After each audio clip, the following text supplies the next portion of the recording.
So this soup is super, the soup is super easy. And the soup is super, you basically just saute the onions, then the garlic, and then you throw everything in with some water and you're pretty much done. But I'm going to walk you through it. I freaking love garlic. It's so delicious. And if you don't love garlic, it might be because you just haven't experimented with it enough. So just start using it, cook it, because it gets super sweet and it's freaking delicious. Like, I probably eat garlic every day because it's so good. And it's just so versatile. I like the bite of raw garlic. I add it to so many things. You could even add that to the end of this with a garlic press. Oh, I might have to do that next time. You might be used to curly kale, which is probably the most common kind of kale, but this is dino kale, which I really like using for this because it's super easy to cut and clean. And I really like cutting it this way where you fold it in half. It's ultra satisfying.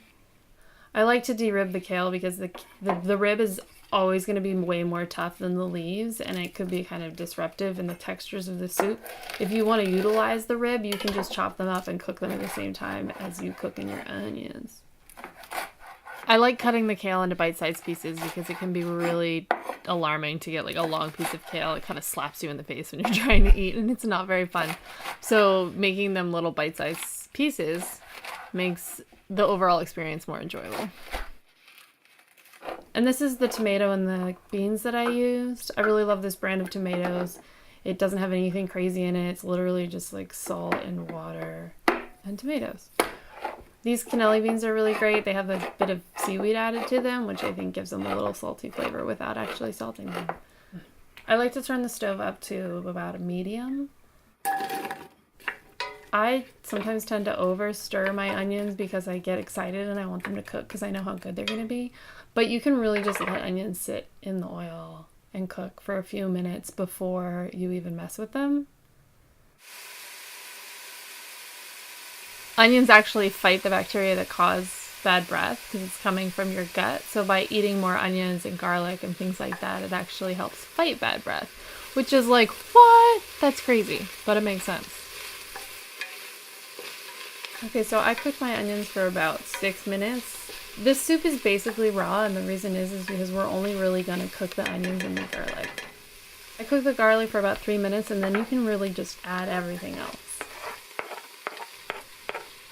Did you know that garlic's antibacterial properties are so precise that they only attack bad bacteria and preserve the good bacteria in your gut? I mean, how magical is that?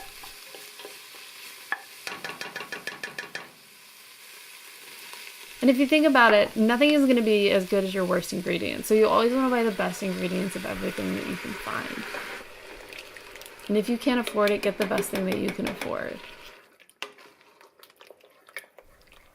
And then you add the water. It's usually 1 liter to 1.5 liters. The thing about soups is you can really just go for it, because maybe you want more celery or you want more onion, or you want less beans or you want more beans. You can really play with it. So you just want to get the consistency right. So I'm just going to add water until it feels right to me. And I've been making this soup for about 8 years, so it's just become a rhythm to me.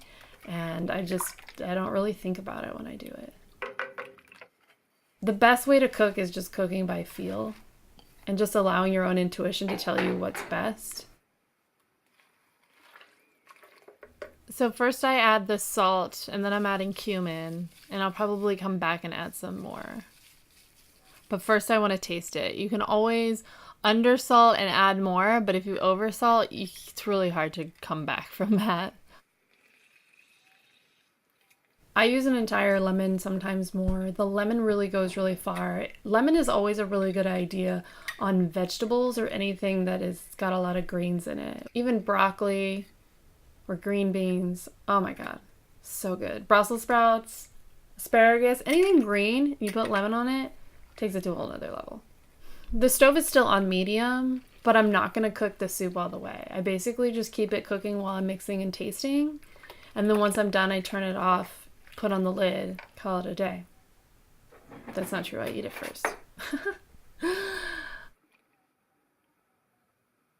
I don't know if it's because I've eaten it so many times hot, but I definitely prefer it cold now. And that's why I started making it basically raw. it's actually easier for your body to digest raw foods. So having a raw soup is just like stellar. If you do want to cook it, it's great because you're unlikely to overcook it because it's never been like fully cooked. If you just take your leftover jars and throw it on the stove, then it'll just warm up and it'll kind of soften a little bit and it'll still be delicious. So I keep tasting it and adding salt and cumin, and now it's good. So, you know, I love taking this soup on road trips.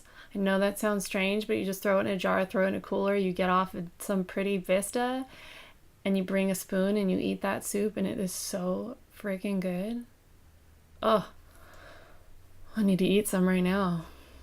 Let me know what you think. Let me know if you try it, if you like it hot, if you like it cold, if you take it anywhere, if you do any modifications to it. Let me know. We'd love to hear it. And if you like this video, like, subscribe, share, and eat me. I love you.